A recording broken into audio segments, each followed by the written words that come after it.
Bonjour à toutes et bonjour à tous et bienvenue pour ce deuxième cours à distance de ce confinement, un cours à distance toujours consacré à notre chapitre 3 de géographie, gérer et renouveler les ressources du monde, et plus particulièrement sur la deuxième partie consacrée aux ressources énergétiques.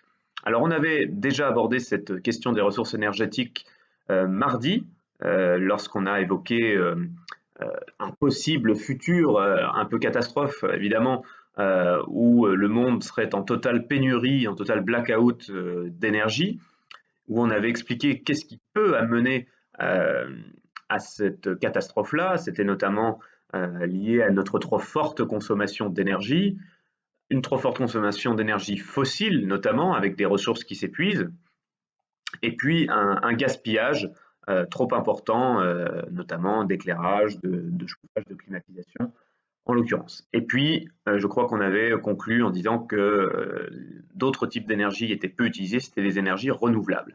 Alors aujourd'hui, on va revenir sur ces deux notions d'énergie fossile et d'énergie renouvelable, à travers notamment un document que je vous ai mis en pièce jointe, le voici. Donc vous pourrez le télécharger, l'imprimer et ensuite le coller à la suite du Je retiens. C'est un document qui se compose de deux parties. Vous le voyez ici, à gauche, une partie qui va être consacrée aux énergies fossiles, pardon, avec quatre énergies fossiles, leurs avantages, leurs inconvénients. On va revenir sur la notion d'énergie fossile, on va en donner la définition. Et puis, dans la deuxième partie, je vous présenterai plusieurs types d'énergie renouvelables. On reviendra également sur cette notion. Des notions que vous connaissez peut-être déjà à travers les cours de physique-chimie ou des SVT. Hein, c'est peut-être des choses que vous connaissez déjà, mais on va revenir en détail là-dessus. C'est important pour mieux comprendre la gestion de ces ressources ou la mauvaise gestion qu'on a en ce moment des ressources énergétiques. Alors, une fois que vous avez collé cette feuille, vous pouvez reprendre votre stylo. On va tout de suite noter en rouge la notion d'énergie fossile. On l'avait déjà noté en rouge dans le Je retiens et on va noter tout de suite la définition, expliquer ce que c'est qu'une énergie fossile et pourquoi d'ailleurs on utilise ce mot fossile. Alors tout d'abord, les énergies fossiles, plus exactement, ce sont des énergies qu'on utilise qui sont à partir d'éléments présents, malheureusement en quantité limitée sur Terre. C'est le principal problème de ces énergies fossiles. Alors, ça peut se présenter sous forme de minerais, c'est le cas du charbon, sous forme de gaz ou sous forme de liquide un peu visqueux comme le pétrole. Donc, on l'a vu lors de la séance précédente, notamment pour ce qui est du pétrole, du gaz, leurs quantités sont très limitées. On n'en a plus que pour quelques dizaines d'années si on continue de consommer à cette vitesse-là. Donc, des quantités limitées, effectivement. Pourquoi? Parce que ces énergies-là ne se renouvellent pas très rapidement. Il faut des millions d'années pour qu'elles se constituent. Pourquoi? Alors, je le disais, on peut s'étonner du mot fossile pour qualifier ces énergies. Pourquoi? Fossile, vous connaissez sans doute le terme quand vous voyez des fossiles de dinosaures ou des fossiles de coquillages que vous voyez fossilisés dans la pierre. Et bien c'est la même chose.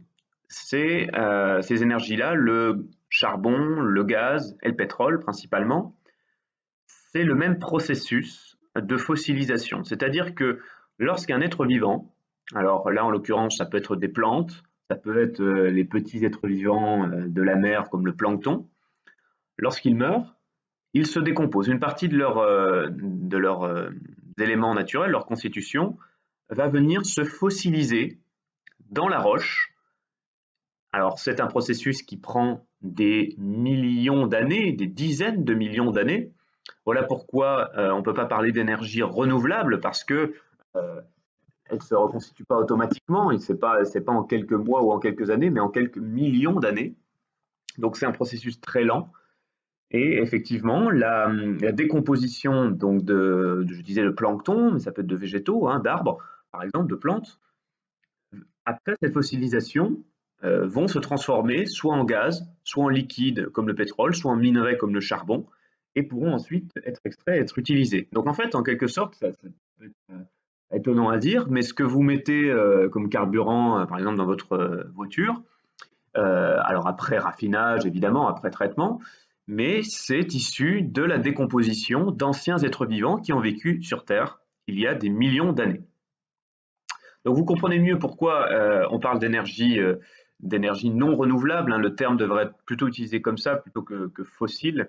Ça peut-être plus parlant, mais comprenez maintenant pourquoi on utilise ce terme de fossile, puisque c'est issu de la fossilisation d'êtres vivants qui ont donné le minerai, le gaz et les différents liquides. Alors revenons sur ces différents types d'énergie fossile et leurs qualités, leurs défauts, leurs avantages, leurs inconvénients. On va commencer par le charbon. Le charbon, ça se présente sous cette forme-là. Vous le voyez ici, nous on connaît bien ça en Lorraine, hein. On a eu des mines de charbon en exploitation il y a encore quelques années, quelques dizaines d'années. Donc ça se présente sous la forme d'une roche, d'un minerai que l'on extrait des mines et qui est très utile. Très utile notamment pour produire de l'électricité dans les centrales à charbon, pour se chauffer. On s'est longtemps chauffé avec le charbon. Pour les déplacements également, hein. Pensez aux locomotives à vapeur, hein. Les trains fonctionnaient avec cette énergie-là, on faisait brûler du charbon. Donc c'est une des toutes premières énergies qu'on a utilisées, d'énergie fossile qu'on a utilisées. Alors, son principal avantage sur Terre, c'est que ces réserves sont très importantes. Vous l'aviez vu dans l'un des indices que je vous avais distribué lorsqu'on enquêtait sur cette possible panne d'énergie géante en 2097. Les réserves de charbon sont encore abondantes. Au rythme de consommation actuel, on en a encore pour une bonne centaine d'années. Donc de ce côté-là, on est sur quelque chose de plutôt positif. Des réserves importantes et également qui sont plutôt bien réparties sur la Terre. Hein, on en a partout, on en a en Asie, en Afrique, en Europe et également en Amérique, en Europe, notamment en France, puisque, je vous le disais, en Lorraine notamment, on a été une des régions les plus riches en minerais de charbon. Alors les inconvénients, vous vous en doutez peut-être, mais quand on brûle ce charbon, c'est extrêmement polluant. Vous avez une image ici, certes de mauvaise qualité, mais on peut s'en rendre compte tout de même. Lorsqu'on brûle du charbon, il y a deux problèmes principaux. C'est que en brûlant le charbon dans sa fumée, se propagent des fines particules de poussière noire très polluantes, hein, très toxiques pour ceux qui l'inhalent. Et puis également, la combustion du charbon produit du CO2, qui est un gaz à effet de serre. Vous connaissez ce type de gaz qui forme une espèce de serre, hein. Voilà pourquoi on parle de gaz à effet de serre. Une serre comme vous auriez dans votre jardin, c'est le même processus, c'est-à-dire que ces gaz forment une pellicule autour de la Terre qui participe au réchauffement climatique, hein, comme dans une serre où vous mettez vos salades, vos radis. Et bien de la même manière, ça permet de conserver la chaleur. Donc là, ces gaz-là, notamment le CO2 ou le méthane, sont des gaz qui participent au réchauffement climatique. Ce sont les principaux inconvénients. C'est également une ressource qui est plutôt chère à extraire maintenant, puisqu'il faut aller en profondeur. Le forage est assez compliqué. Donc de la pollution de poussière et des émissions de CO2, qui est un gaz à effet de serre. Voilà pour le charbon. Le deuxième, vous l'avez peut-être reconnu par cette petite icône ici, on a affaire au pétrole. Alors, le pétrole, voilà sous quelle forme ça se présente, sous la forme d'un liquide, certes un petit peu visqueux, qui jaillit de la terre. Alors, on peut en trouver directement sous terre ou dans la mer. Là, on parle dans ce cas-là de ressources offshore. Hein. Offshore, ce sont les côtes, les rives, donc en dehors des rives, c'est-à-dire en mer. Alors, quels sont les avantages de ce pétrole? Ben déjà, il est très rentable. C'est-à-dire que quand vous utilisez du pétrole, le rendement par rapport au coût de production, il est plutôt positif. Effectivement, vous pouvez en plus avec ce pétrole l'utiliser dans tout un tas de domaines. Ça sert à fabriquer par exemple certains vêtements en nylon, certains textiles. Ça sert pour le carburant, vous en doutez bien, pour le plastique. Donc évidemment une utilisation très diverse, donc une rentabilité importante. Alors maintenant les inconvénients du pétrole. Bien, les principaux inconvénients du pétrole, ils sont déjà dans les risques lors de son transport, puisque on a assisté dans le monde, et notamment en France, hein, sur les côtes bretonnes au début du 21e siècle, des pétroliers qui font naufrage et qui, lors de leur naufrage, déversent malheureusement, malencontreusement, leurs précieux liquides noirs dans la mer. Alors, avec des conséquences environnementales terribles, évidemment, vous, vous doutez bien que ce liquide-là est toxique pour toutes les espèces qui vivent dans la mer.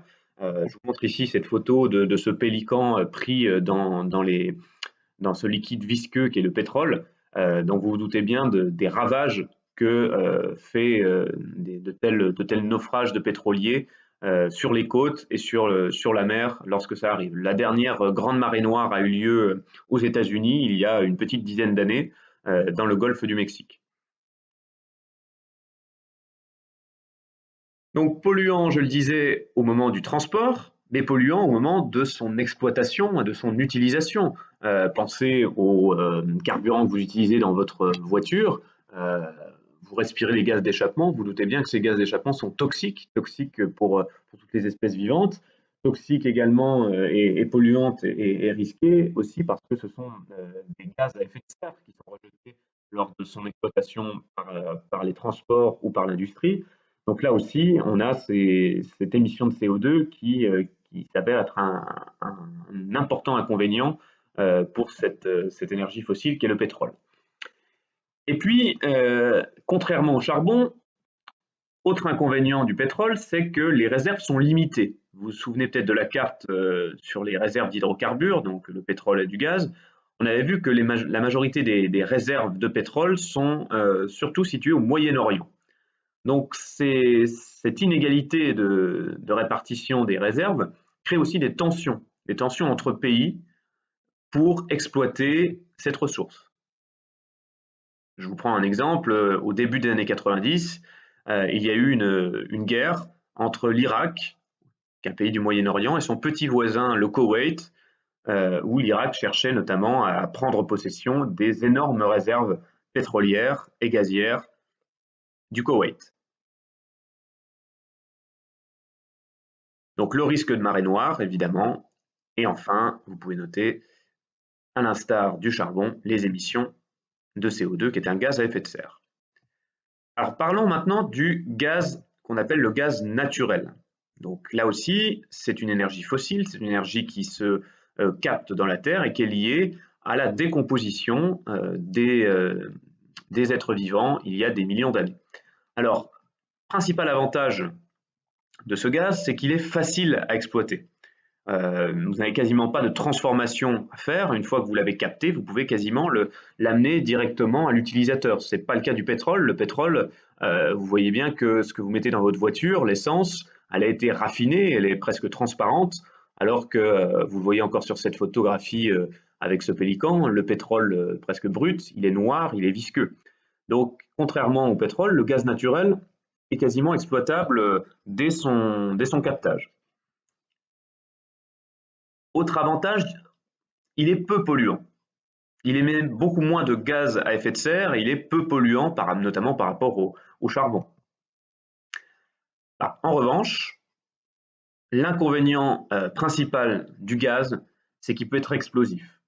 C'est-à-dire que lorsqu'une canalisation de gaz est percée, vous pouvez assister à ce genre de scène. Vous le voyez ici sur cette photographie, un immeuble qui explose lors d'une fuite de gaz ou un tuyau de gaz qui aurait été percé. Donc, il est dangereux, hein, il y a un vrai risque lors d'explosion. Et puis l'autre problème, comme le pétrole, je le disais tout à l'heure, les réserves sont limitées hein, et sont principalement situées au Moyen-Orient. Dernière énergie fossile, alors le terme fossile est peut-être impropre pour qualifier cette dernière énergie qui est le nucléaire, parce que le nucléaire c'est fait à partir d'un minerai de métal, notamment l'uranium. Alors l'uranium, c'est pas lié à de la fossilisation, mais on la classe dans les énergies fossiles dans le sens que c'est une énergie non renouvelable, en tout cas pas aussi rapidement que les autres énergies renouvelables qu'on abordera juste après. Alors, quels sont les avantages du nucléaire? Déjà, les réserves en uranium sont abondantes. Ce n'est pas le cas du tout du pétrole, du gaz et même du charbon. Les réserves sont encore plus abondantes, sont quasiment illimitées. Il y a également le nucléaire, c'est aucune émission de CO2, ou très faible. C'est principalement de la vapeur d'eau. Mais ces inconvénients, vous les connaissez sans doute, ce sont les risques technologiques d'explosion. Les explosions sont ravageuses, causent évidemment de nombreuses retombées radioactives puisque le nucléaire exploite l'explosion de l'atome et lorsqu'on fait exploser des atomes, il y a des retombées radioactives, c'est-à-dire très dangereuses pour la santé. Ça a été le cas récemment à Fukushima. Alors ça a fait suite à un tsunami qui a ensuite menacé la centrale et l'a fait exploser au Japon. Mais il y a également la centrale, vous la connaissez peut-être plus proche de nous, en Ukraine, en Europe de l'Est, de Tchernobyl, qui a explosé dans les années 1980, 1986 exactement. Donc, premier risque, c'est les graves dangers en cas d'accident et d'explosion. Autre problème, c'est le stockage des déchets nucléaires, puisque quand on exploite l'uranium, une fois qu'on l'a utilisé, il faut enfouir ces déchets dans la terre. Alors évidemment, on lègue des déchets pour les générations à venir. Donc là aussi, ça pose un problème lors du transport et l'enfouissement de ces déchets nucléaires qui sont très toxiques. Et enfin, et c'est pour ça que je vous ai mis cette photographie. Sur cette photographie, vous avez la centrale nucléaire de Cattenom. Cattenom, c'est en Lorraine, c'est au nord de la Lorraine, proche de la frontière luxembourgeoise et de la ville de Thionville. Vous le voyez, elle est bordée par un cours d'eau, par la Moselle. Et le problème, c'est que pour refroidir ces centrales nucléaires qui atteignent des températures très très élevées, on utilise de l'eau. Souvent l'eau d'un cours d'eau qui est proche d'un fleuve ou d'une rivière. C'est pour ça que toutes les centrales nucléaires sont installées au bord d'un cours d'eau. Le problème, c'est que l'eau qui a été utilisée pour le refroidissement, c'est forcément réchauffée au contact de la centrale nucléaire. Elle est ensuite remise dans la rivière, ce qui provoque le réchauffement des cours d'eau et donc on déstabilise les êtres vivants qui vivent dans ce cours d'eau. Voilà, on en a fini avec la première partie sur les énergies fossiles. Donc on a vu lors de la leçon précédente l'intérêt de passer aux énergies renouvelables, tout simplement, ne serait-ce que pour la raison de la quantité limitée des énergies fossiles. Au bout d'un moment, on n'en aura plus. Alors lorsqu'on passe des énergies fossiles aux énergies renouvelables, on parle de transition énergétique. Ce mot est très à la mode en ce moment, hein. On incite les gouvernements des pays d'accélérer ce qu'on appelle la transition énergétique, c'est-à-dire d'abandonner progressivement les énergies fossiles pour passer aux énergies renouvelables. Donc qu'est-ce que c'est qu'une énergie renouvelable? Contrairement à une énergie fossile, c'est une énergie qui provient d'éléments de la nature qui sont considérés comme inépuisables. Alors première source d'énergie, c'est l'éolien. Pourquoi éolien? Tout simplement, ça vient du dieu grec du vent qui s'appelle Éole. Alors qu'est-ce que c'est que l'éolien? C'est l'utilisation de la force du vent. Comment utilise-t-on cette force? Eh bien, à partir de ces éoliennes dont les pales tournent et font marcher un générateur qui va produire de l'électricité. Alors on installe souvent ces éoliennes dans des lieux où il y a un fort courant de vent, un fort passage du vent. Ça peut être sur les lieux situés en hauteur, les collines, les montagnes. Ça peut être également en mer. Dans ce cas-là, on parle d'éoliennes offshore, c'est-à-dire hors des rives, en mer. Alors quels sont les avantages de l'éolien? Déjà, la ressource est illimitée. Du vent, il y en aura dans 1 an, dans 10 ans, dans 15 ans, dans 100 ans, etc. Le coût est relativement faible, surtout pour les éoliennes qui sont installées sur Terre. C'est un petit peu plus élevé pour les éoliennes en mer, logiquement, hein, ça demande une technique un peu plus poussée, mais c'est relativement faible par rapport à l'exploitation du pétrole, par exemple. Et puis, autre avantage et non des moindres, une pollution quasiment inexistante et aucune émission de CO2 pour produire de l'électricité liée à l'éolien. Quels sont les inconvénients maintenant? Parce qu'il y en a. Premier inconvénient, c'est une ressource intermittente. Il n'y a pas du vent tous les jours, malheureusement. Donc le risque de miser que sur l'éolien, si on veut une énergie renouvelable, c'est que vous vous retrouvez avec des journées où vous allez avoir peut-être beaucoup d'électricité et des journées beaucoup moins. Le problème, c'est que l'homme, ne serait-ce que pour l'éclairage, en hiver, il ne peut pas se permettre, ou le chauffage, de se dire, il y a une journée, on va éclairer et se chauffer, puis la deuxième journée, on ne s'éclairera pas et on ne se chauffera pas. Donc c'est un risque. Deuxième inconvénient, là, ça porte davantage sur le paysage. Les éoliennes auraient pour certains un effet assez inesthétique sur les paysages. Et enfin, troisième inconvénient, le bruit notamment des pales de l'éolienne lorsqu'elle tourne. C'est pour ça qu'on installe souvent ces éoliennes de manière assez éloignée des habitations. Énergie renouvelable suivante, c'est le solaire, l'énergie liée au soleil. Vous le voyez ici sur cette photographie, un immense parc de panneaux solaires ou panneaux photovoltaïques qui est installé dans le sud de la France, dans le sud-ouest de la France. Alors, quels sont les avantages? Ils sont les mêmes que pour l'éolien. C'est une ressource illimitée, le soleil. Il sera là dans des milliers d'années encore. Son coût est relativement faible. Je viens de dire relativement. Et puis, ça ne produit aucune pollution ni émission de gaz à effet de serre. Les inconvénients maintenant. Pas de problème de bruit en ce qui concerne les panneaux solaires, mais là aussi, c'est une énergie intermittente. Puisque le soleil, on n'en a pas tous les jours, on le sait bien dans l'est de la France, donc c'est un risque de miser uniquement sur le solaire. Les rendements sont plutôt faibles. Il faut vraiment d'immenses parcs solaires pour avoir des rendements importants et une électricité importante. Si vous en mettez par exemple sur le toit de votre maison, ça pourra effectivement couvrir certains besoins de votre quotidien, l'éclairage éventuellement, le chauffage, mais pour les gros consommateurs d'énergie comme dans l'industrie, il faut des immenses parcs parce que le rendement est beaucoup plus faible que le pétrole par exemple.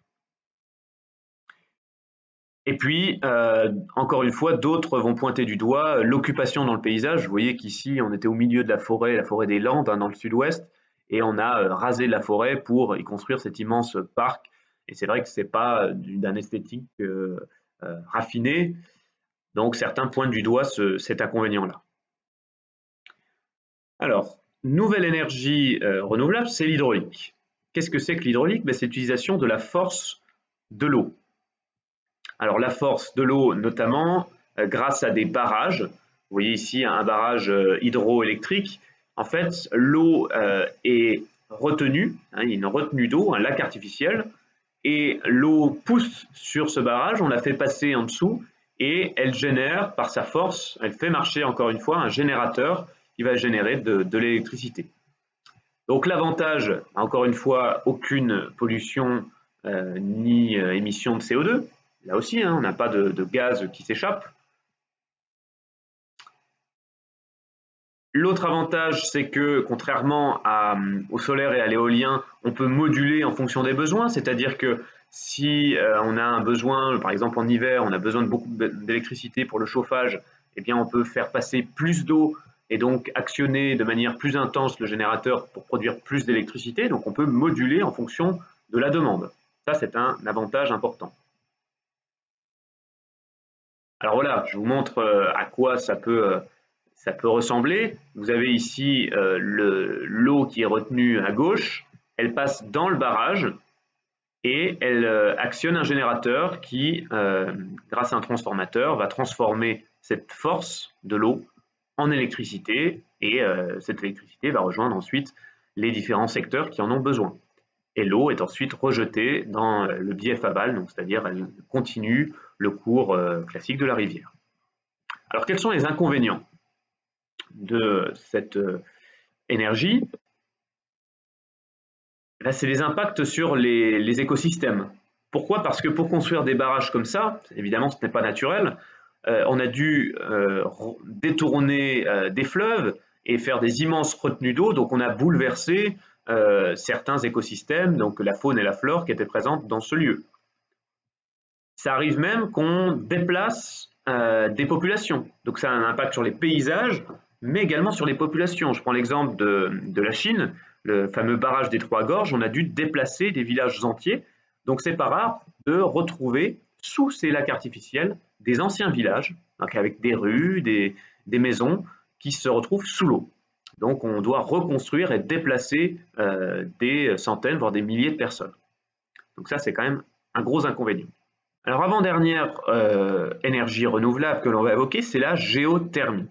Alors géothermie, on peut le traduire, hein, géo c'est la terre, therme en latin c'est la chaleur, donc la chaleur de la Terre. On exploite effectivement la chaleur de la Terre, puisque vous le savez, plus on s'approche du centre, du noyau de la Terre, plus il fait chaud. Donc en fait, on va capter l'eau en profondeur, l'eau qui est naturellement chaude, réchauffée par la Terre, on va utiliser cette source de chaleur et l'eau, on va ensuite, une fois qu'elle est refroidie, on va la réinjecter dans la Terre afin qu'elle se réchauffe et ainsi de suite. Donc c'est un vrai avantage, c'est non polluant. Et puis, c'est une énergie qui n'est pas dépendante de la météo. Qu'il pleuve, qu'il vente, qu'il fasse du soleil, ça ne changera rien pour votre installation géothermique. Alors cette installation a quand même un inconvénient, deux inconvénients même, c'est son coût, un coût assez élevé pour notamment le forage. Et puis l'autre inconvénient, c'est que tous les sols ne sont pas adaptés à ce type d'énergie, on ne peut pas le faire partout. Pourquoi? Parce que certains sols sont plus fragiles que d'autres, donc un forage pourrait encore fragiliser ce sol et du coup fragiliser surtout les maisons ou les habitations qui sont installées à la surface. Donc ça, c'est un inconvénient non négligeable lorsque l'on veut installer un système de géothermie chez soi. Dernière source d'énergie que l'on va évoquer, c'est la biomasse. Alors qu'est-ce que c'est que la biomasse? Trois types de biomasse. Le bois, peut-être l'énergie la plus ancienne, hein, vous en doutez, pour se chauffer tout simplement. L'homme préhistorique utilisait du bois, on le sait. Le biogaz, je vais expliquer un petit peu après ce que c'est. Et enfin, les biocarburants. Alors, je vous montre sur cette image-là les trois types de biomasse.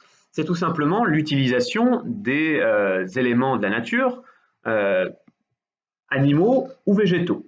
Donc, je le disais, pour le bois, ça peut servir à faire fonctionner vos cheminées, vos fourneaux, des usines, des centrales électriques.